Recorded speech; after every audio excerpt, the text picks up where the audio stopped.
Hey everyone, it's Alan over at Cobblers Plus, and in today's video we're going to be working on some very old, basically vintage Justins. Well, not basically, they've got the old tag that I'll show you guys here in a second, but yeah, they've had a number of things done to them in the past. You can see someone else has done half soles on them, and now we get to do extra work because of it. So come join us, check it out, and see how the vintage Justins were built.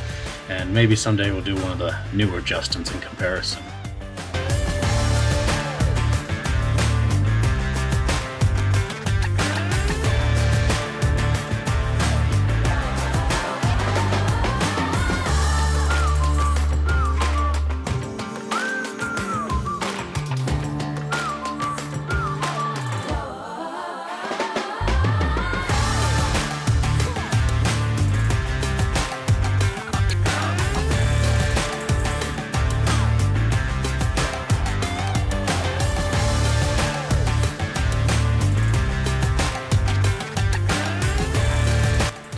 All right, everyone. So again, thank you for joining us. And yeah, sorry for I don't know if my laptop is making a lot of noise in the background, but between all the video editing and I've been working on the website and stuff, that laptop's about ready to blow up, unfortunately. I think it's being overloaded.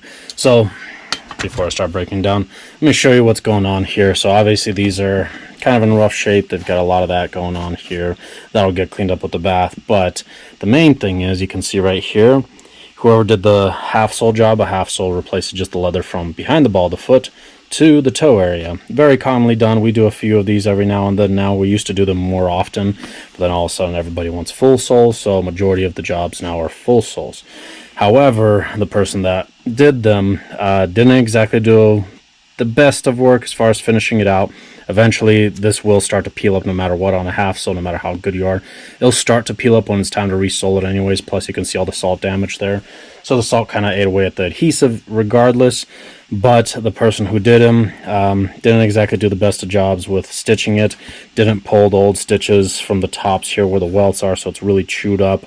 And the other thing is, for the nails, they used round head nails, so there's a difference between flat head and round head. The flat head ones, that's what we use for leather soles. The round headed ones is what we use for rubber soles. They have a little bit of a different grip pattern and texture on the nail itself, and the way the head sits in the materials as well and clinches down, so it's very different.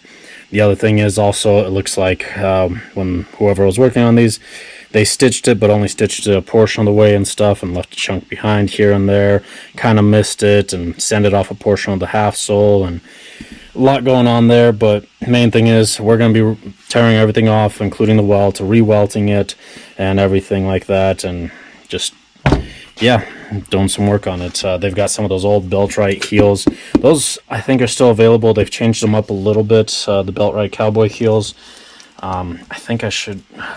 So there's a little bit to it. Beltrite was bought out by one company, then eventually they were bought out by another, and so the company name has been kept, and then all of a sudden it was changed.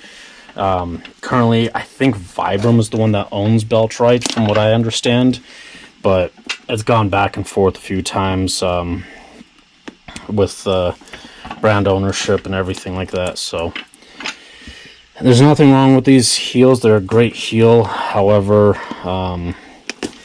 you know, I prefer to use, there's a few that I prefer to use personally.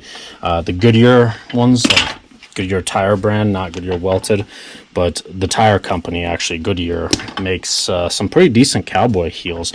I'm not too crazy about a lot of their other materials and soling stuff, but their Western boot heels I've been liking quite a bit. Plus, they come in a few color options, thankfully. Vibram's a good one too. However, Vibram Western boot heels only come in one pattern. So if you decide you want to get your boots reheeled or resoled, if you're ever wondering, this is an actual Western heel where it's got the holes in there with washers, and you can see these little washers with the nails. The nails have to go in. So if you're doing a recraft or something like that, I'm trying to leave the link in the description down below for at least the recraft service or option. But if you want to change out the heels or upgrade them, usually in the description of the service there's an add-on, or you could even find too, it'd be under add-ons for repairs. Just switch out heels and then select the type of heel that you want, because typically we would end up putting the GTO classics on there. Western boot heels like this, if they came with the heels that have the washers in them, we try to keep it as original as possible. But the heels themselves do cost a little bit more, and it does take a little more effort and time with nailing them and all that kind of stuff. So compared to just the GTO classics, they're a little bit more. So, ooh, some crispy sounds. But the heel base, surprisingly, wow, this thing is holding up. It's not ripping or anything, considering how much damage these have gone through. I'm very curious. Wow. Alright, so underneath, let me pull out this nail here so I can actually show you guys. It looks like from the factory they use these hobnails right here to hold the heels down, the heel bases or heel blocks at least. Hobnails are a little more on the square side, and they're supposed to kind of turn into a hook, in other words, majority of the time. So that's why this one was so problematic, because it was down here in the center, right where the thinnest spot is. So this nail really definitely turned into a pretty good hook. Some of it's still stuck in the sole itself there. But that's what it looks like. They've had a bunch of nails. A lot of the time, these nails, well, almost all the time, they are put in by hand. I don't even know if back in the day, because hobnails are no longer really available, whether they're short ones or long ones like this. But yeah, these hobnails, I believe, were all put in by hand. You can see them right here. They're a little more on the square side and everything. They're great nails, but I don't know the whole story about what happened to them, why they're no longer around, and why they disappeared. But they were also used on Florsheim Imperials on the tops of the heels. Actually, I got a heel here, so all these little spots here, if you know Florsheim Imperials, they had the hobnails there, and those are no longer available. Handful of cobblers have been trying to find them or find somebody that can recreate them, but apparently it's not the same, and it's just a whole ordeal and stuff. I don't even have any, I don't think, either, laying around anymore. I have a couple of pre-built Florsheim Imperial heel bases that have the hobnails in there, but unfortunately I cannot give those up, just because they're no longer available, and I have to really try to hang on to those guys for my personal Florsheim Imperials. So yes, as much as we don't like reusing nails and stuff, the hobnails are one of those that we try. And they're short, so it's not like I'd be able to use them on Western boots anyways. The ones that I have, they're not long ones like what came in here. And also, if you're thinking I'm going to reuse these nails, nope, unfortunately not. These things are so rusted out, they're weak, they're all kinds of twisted and curled. I mean, technically, if I put in the effort and time, we can reuse them, but our main goal is that we're going to be trying to repair these and get them done a little more upgraded and properly and stuff. So we're not going to reuse the same nails for this gentleman, because his plan is to have these for many more years. Only times we'll reuse the nails is if they're visible, and these are definitely not visible. Once that top lift is on, all the nails are covered up, so there's 0 point or reason to try to hang on to it. Okay, alright, that's kind of the hard part right now, because I'm dealing with a lot of salts and minerals of splitting this sole. And I don't want to quite yet start pulling it, because we are replacing the welt. A lot of times what I can and usually do is start pulling the sole with the welt behind and start cutting the stitches away from the welt. But because this is an older pair, they're very beaten up, and another cobbler got his hands on them too and didn't exactly do the best of work. I don't know what's going on underneath. So my first thing is we will take this all apart as basic as possible. It's a little extra work, obviously, I gotta do, because this step I usually can skip and go straight to taking off the whole sole with the midsole, or not the midsole, the welt. But better be cautious than screw it up even more for yourself, because technically this is already more work for myself that I have to do just to figure out what might or might not be going on underneath. There we go. Ooh, that's a lot of glue. Wow. And our luck, the welt ripped either way right there. See right there? It ripped. A little too much force there. That is grimy and nasty. No cork. Look at that. There are spots of cork, but the previous person didn't actually replace the cork. That's not fun. And there is so much glue caked on there. Oh man, what did I get myself into? And this is what I was trying to avoid, having any potential damage, but unfortunately it happened. Thankfully there's nothing wrong with the upper. The uppers look great still. No rips, no nothing. If it ripped, then I have to get in there and kind of patch it up.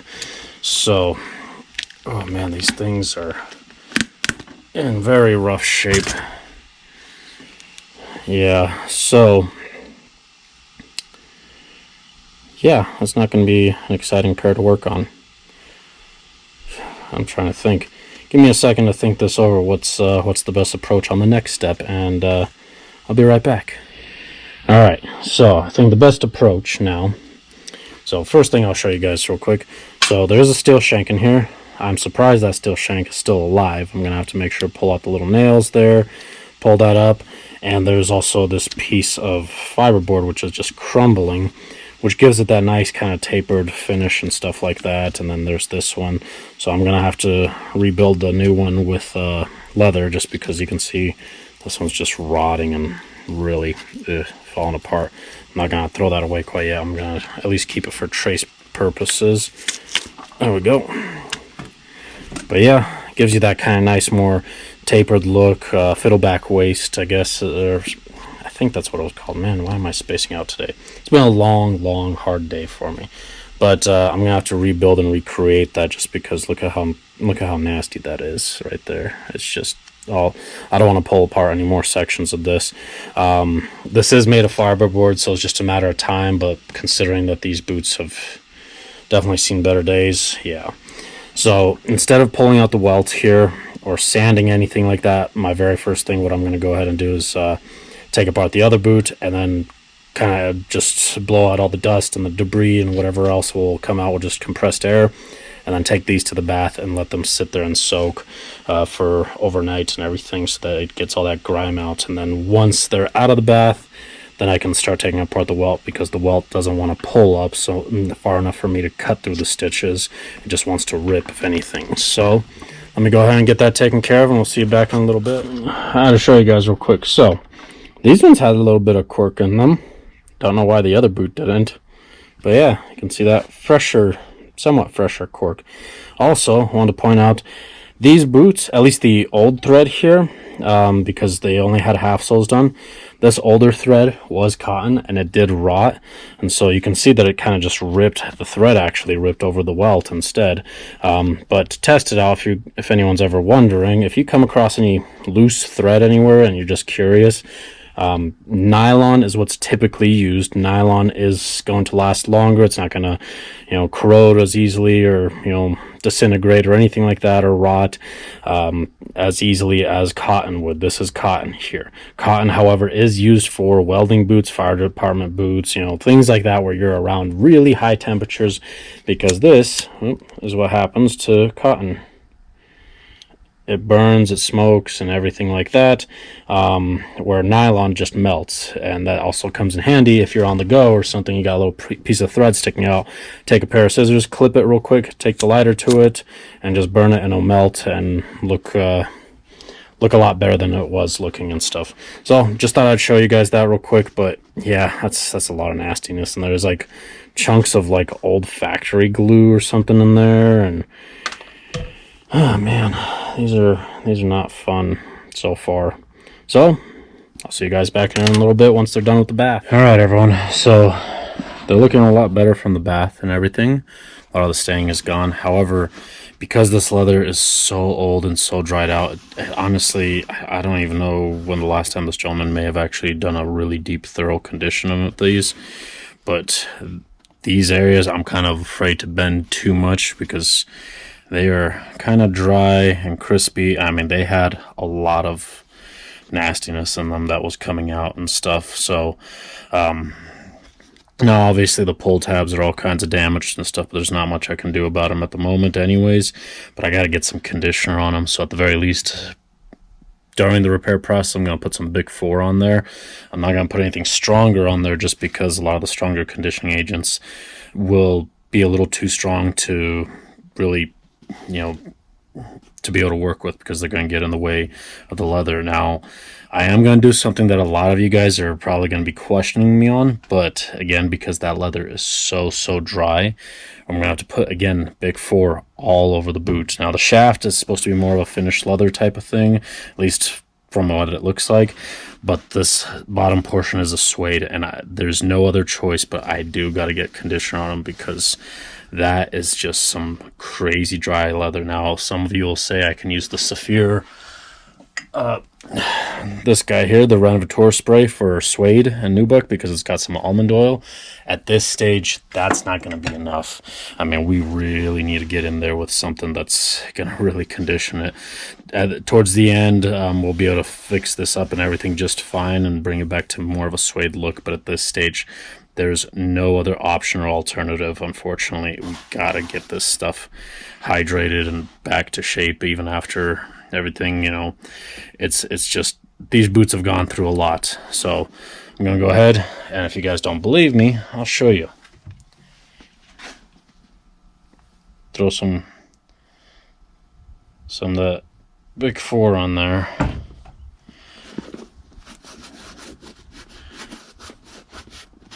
Now, Big 4 is going to be your lighter conditioner. It's not going to darken, at least what they say. Now, obviously, you can see that it's darkening the nubuck or the suede and everything right now, but that's because it's still wet.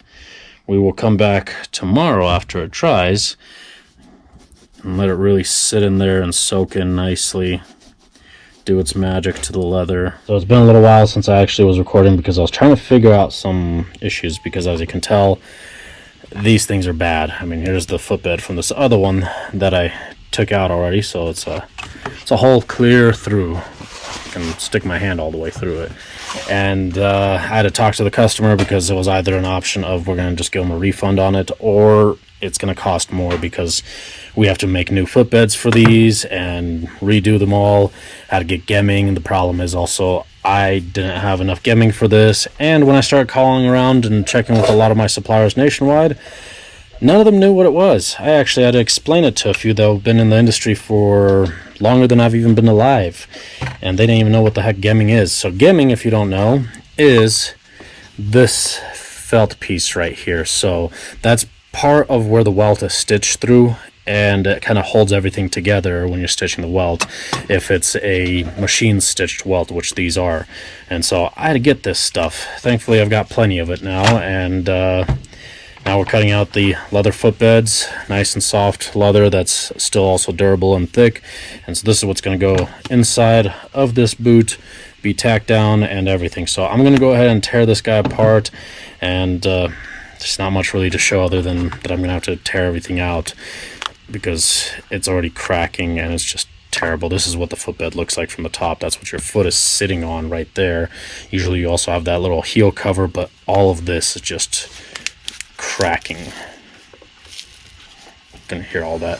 So let's go ahead and get this one broken down and continue.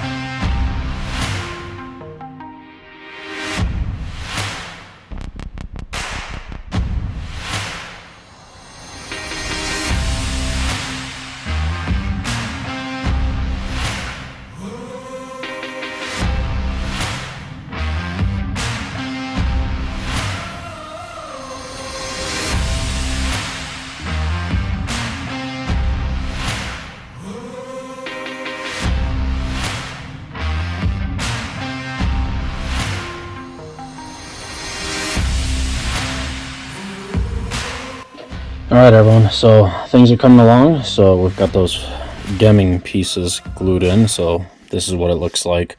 It's going to be folded upward, and then the stitch is going to go through. So we'll have the welt on the outside here. It's going to go through the upper, through those holes, the original ones and everything, and then it's going to come out through the gemming right there and everything. Now, one thing I do like to mention that, and this is for some of the cobblers out there, some of you may notice that some of these gemmings right here are stitched down to the leather footbed, which works out great. Definitely does and everything. However, you got to keep in mind this is a Western boot, and gemming and leather does not stretch well enough, and so the problem is when you put under too much tension, you can see we already have a little bit of a curve going on here nicely, and so it's going to kind of even out once we've got everything nice on there.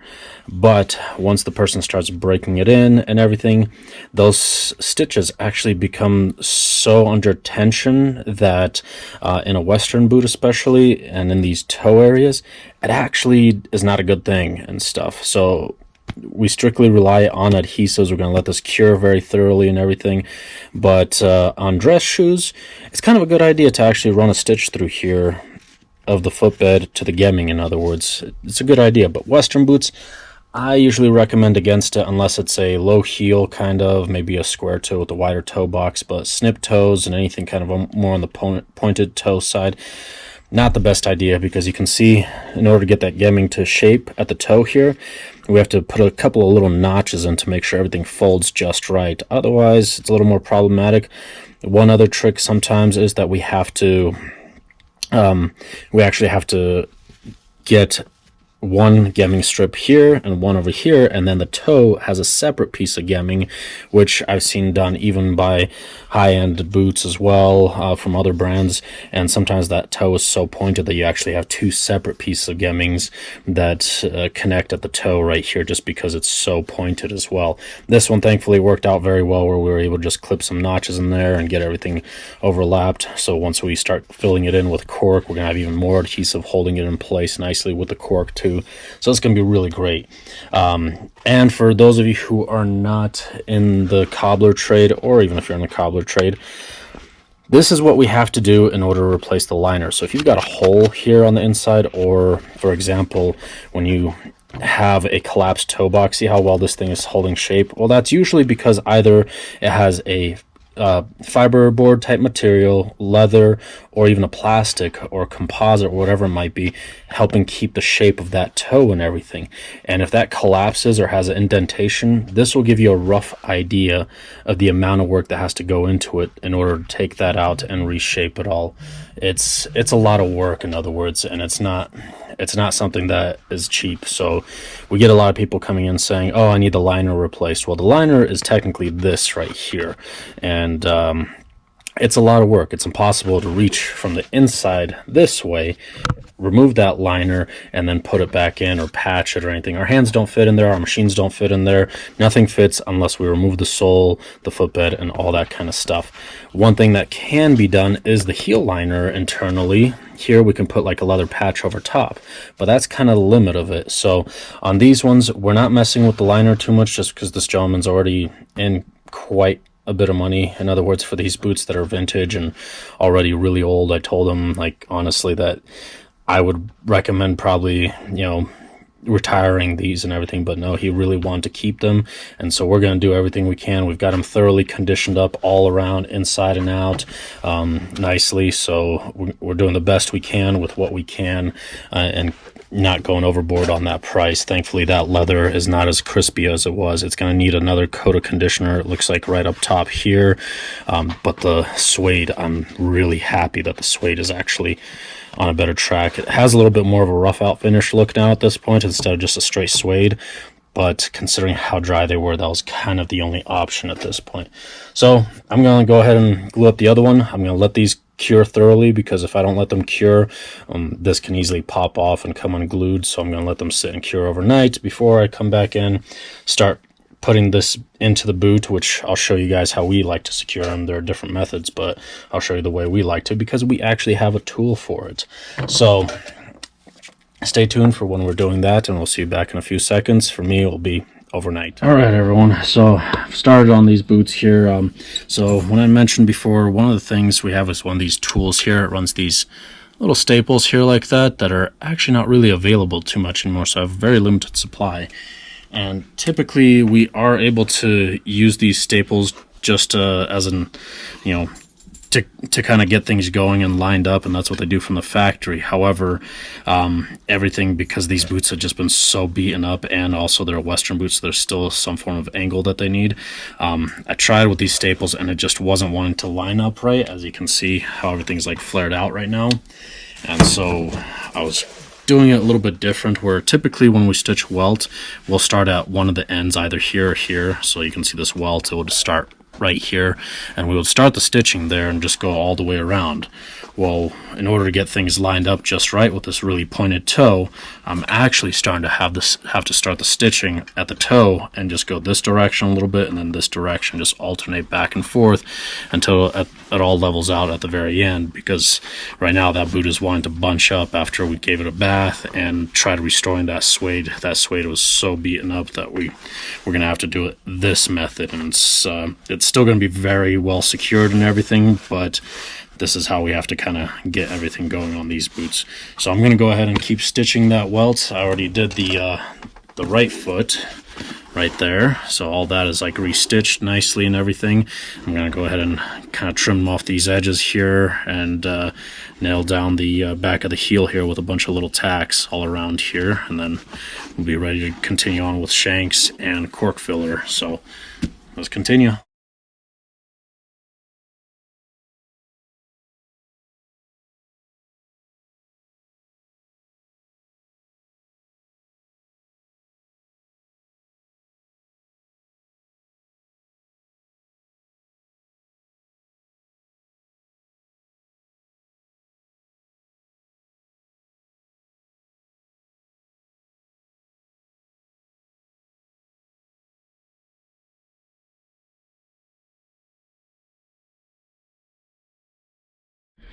Alright, everyone, so I kind of had to work fast, and yes, I'm using the little last, by the way, if you're wondering, but I actually built a new shank. So internally here, there's the original old shank that was metal, and so it gets covered with this leather and everything gets shaped and everything, and so it's not completely shaped here at the top. While I'm sanding, I'm going to be shaping it just a little bit more, and it makes everything kind of stick out nicely and everything.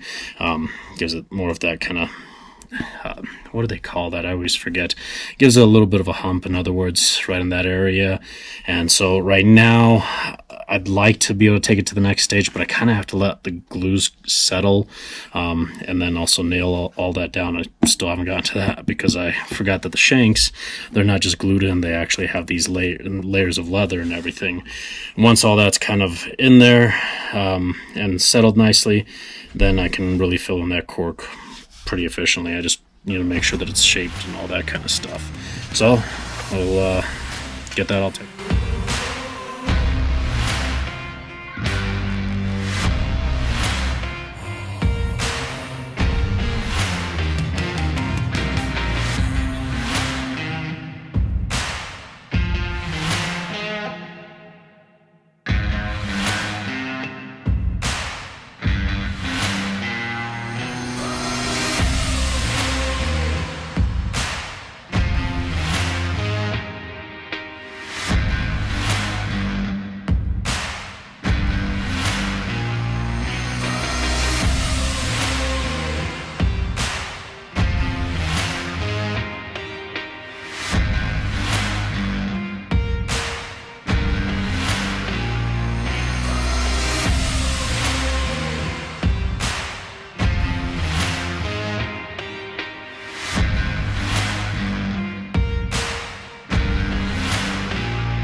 Alright, everyone, so I've got the back end here nailed up, and now at this point I'm actually going to go ahead and nail this area, even though it's stitched. Originally these had wood pegs, you can see right over here, to kind of cinch everything down nicely, and so that it wraps around that built up shank and leather combination that they've got in here, or that we now put in there. It was like that originally. And so we're going to go ahead and do the same. So as far as the tool I'm using, I'm going to first pre-punch it. Usually, sorry, it's a little noisy. Usually I should be able to just nail them right away with clinch nails like these guys here, but I don't want to really screw up the leather, and I want it to be spaced apart nicely. So I have this little leather punch here that I actually have clipped off the pieces here. I should probably eventually grind it down a little bit smoother, but for now I just needed to punch the holes to get them started. Look at that. It's got that nice curve already and everything just from a few nails. Usually, I'll give you a heads up. Usually we don't do this on boots or shoes that already have stitching going all the way down. The stitching stops right here.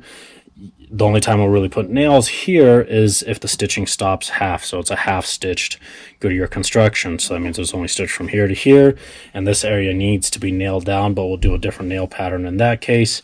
These ones, however, because of the way they're designed originally, we're going to go ahead and nail it as well. And it looks pretty nice. I actually kind of like it. I might have to consider this being an option down the road for if people want to be able to have a pair of boots that originally weren't nailed, just have a single row instead of doing two rows is not a good idea on that. It's going to force that leather so much, it's not going to be pretty. But at least a single row and everything, give it more of that curve. We'll have to obviously reshape the heel block, so that it actually has that curve to match it and everything. So it's going to be, it'd be a cool thing, cool feature for customization. For now, it's so hard to kind of put that on our website. By the way, if you haven't checked out already, check out our website, cobblersplus.com. We've got a number of things we've been adding on there, whether it's products or services as well, and a lot of cool stuff. And we're always trying to add more things on there, because shoe and boot repair and leather repair, quite honestly, it's almost endless possibilities if you've got the right stuff. I mean, we can convert a pair of boots or shoes that are only worth, $100 to such a unique, well-built shoe that's well-constructed that could be worth literally $500-600 after we're done with it. And so you can do that if you want. At the end of the day, it all comes down to what's worth it for you and what's not, because again, there are a number of shoes and boots out there that are designed to not be being worked on even for standard repairs, let alone trying to have them upgraded or customized.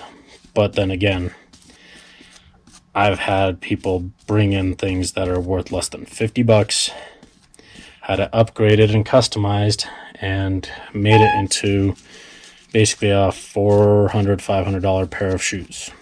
So thought I'd mention that. Anyways, I'm going to go ahead and get all this glued up. I'm going to put the heel block on there and continue on with the heels. And so we'll see you back here when we're further along. All right, everyone. So I've got everything kind of sanded out, finished out, edged up. I'm still going to need to do a little light cleaning and buffing as well. But I want to at least show you guys the bottom here, because we're going to use some Urad on this. I think my lens is a little dirty, but at least you guys see the main part of the shoe. And yeah, got a pair of Nikes in the background here. We're doing an orthopedic lift on that one, which we do a fair amount of too. But so this sole here, it's fairly new to us, so there's a lot of things we're still like kind of testing out to see, like as far as finishes go and stuff. It's a great sole. I definitely like it. I'm probably gonna definitely go through with stocking it and everything, but I want to see how some of these products work for a bottom stain on it. The last few or handful that I did, we used alcohol-based dyes and all that kind of stuff, and so this one, we're going to make it a little rusticy looking, in other words, because the whole boot is kind of rusticy looking, with a little bit of Urad. Now this stuff technically is supposed to be for possibly even polishing, but you have to be very careful with it, because it's got a lot of carnauba wax in it, and for a cream, it almost seems like it's got too much in there. But I do like how it turns out on soles a lot of times, and this one definitely looks pretty good rusticy. I don't even know what it looks like on camera, but Yeah, see, look at that. So it gives you that kind of like darker effect in some areas, lighter effects. I kind of like it. There's lighter colors. There's other colors. I think they even make like, what was it, blue, green, red in this Urad stuff. I don't have those in stock, unfortunately, but definitely got some of the standard colors and stuff. Surprisingly, this, so the Carnauba wax in here, obviously, if you've watched the channel and you're familiar enough with Carnauba wax is one of the harder waxes that's usually used in leather care products. And so it's not too good for shoes. But because of the way they process it, and they probably do an emulsifying process to it that makes it so liquidy, and so when it dries, it doesn't dry so hard like it does, say, like the mirror gloss polish, for example. That stuff dries hard, in other words. Where this dries and it's still fairly flexible, I still wouldn't trust it enough on shoes, but on jackets, like heavier jackets especially, that stuff worked great to restore the color, and it doesn't rub off too easily, especially if you add a little waterproofer over top of it. Definitely does very well. But you know, that's a whole another side story that maybe we'll get into down the road. But for now, this is where we're at on here. So what I'm going to go ahead and do, because there are still some areas and stuff like darkening right here, I'm going to see if I can kind of like not buff that out, but kind of use some sandpaper, clean it out. Let me see if I can show you guys real quick. Move this guy out of the way. Look at that. See, a little bit of sandpaper goes a long way. This is the right foot, so that means it's the driving foot. So, yeah, look at that. I'm going to have to get a larger piece of sandpaper or something. Clean these guys up.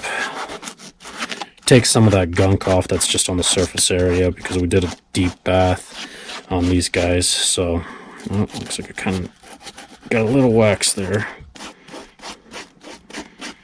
We still want it to look a little rusticy, because that looks just a little too clean. But as soon as I buff it over, I'm probably going to have to use air compressor. There's just some areas, like see this spot right here. Kind of want to try to take care of some of this stuff just a little bit. Make it a little more presentable and stuff. But we still want to give it that, still keep that rusticy look. I mean, these things were in rough shape, but they're better off, and I just want to get some of that gunk layered on there. It's going to come back after like the first one or two wears anyways.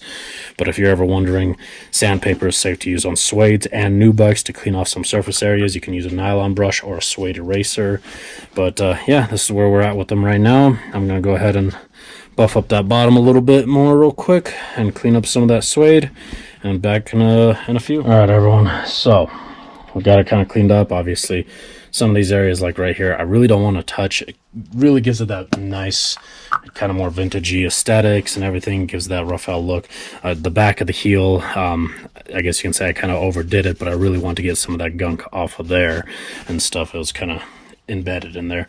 So I know we did a really deep, thorough condition with Big 4 on these, and obviously there's nothing else we can do. But, and this is probably going to be a little redundant because I'm going to use this stuff.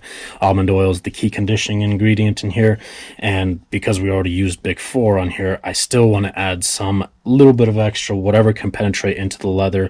I'm going to use some of the Saphir Renovating Suede Spray, Renovator Suede Spray.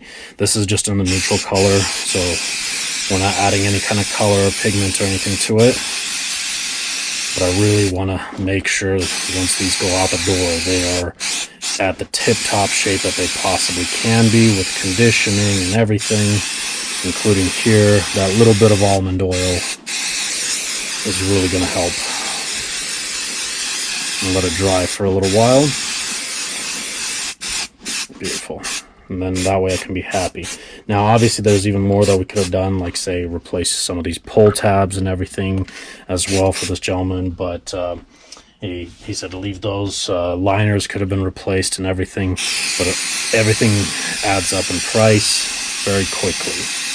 And I know some of you are always asking me about pricing. The reason why I don't like mentioning pricing in my video at the end of each video is because prices can drastically change at times. Right now there are supply chain issues and everything at the time of the recording. Maybe a few years down the road when you're watching this, things may have changed very drastically and everything, but at the time of this recording and everything, best I could say, this job, if you were to have it done, well, I mean, not considering the condition of the boot overall, but just considering the amount of work that we did and everything, you're easily looking at around that $400 range plus and stuff, you know, just because it's a lot of work between stitching the welts and, you know, the resoling and everything. And stitching the welt is probably the slowest, most annoying process there is and everything. The other dilemma was, if I can grab it, this stuff here, gemming, which you guys saw me put that onto the footbed itself, and then we put that in. This gemming is actually hard to find, surprisingly. It's not expensive material and stuff. It's not like it's, you know, just ridiculously expensive. It's just that nobody really redoes boots to this level. There's only a handful of cobblers in the United States alone, and Canada too, and Mexico you can even include, that will actually recraft a pair of boots to the level where you actually have to replace the gemming. And so most suppliers don't even know what this is. I called a number of my suppliers beforehand to say, hey, I need more gemming. Do you guys have any in stock? Their question was, what is gemming? I had to explain it to them, and they're like, I never knew that was a thing. I've been in the industry for 30 years, 35, 40 years, even a few of the guys have been in the industry for as suppliers, and they never knew what the heck gemming was. Now, obviously, they're not cobblers or anything. They're suppliers, or finders, I guess you can call them too, but they didn't know what it was, and I had to explain it to a few of them. One, actually, I left him a message, voicemail, and obviously they didn't have it in stock. He specifically wanted to call back to find out what the heck is gemming, and I had to explain it. The guy has been in the same warehouse working there for as long as I've been alive, a little more than that even. And so it's like, yeah, that's what gemming is. And so not a lot of places or shops will do this.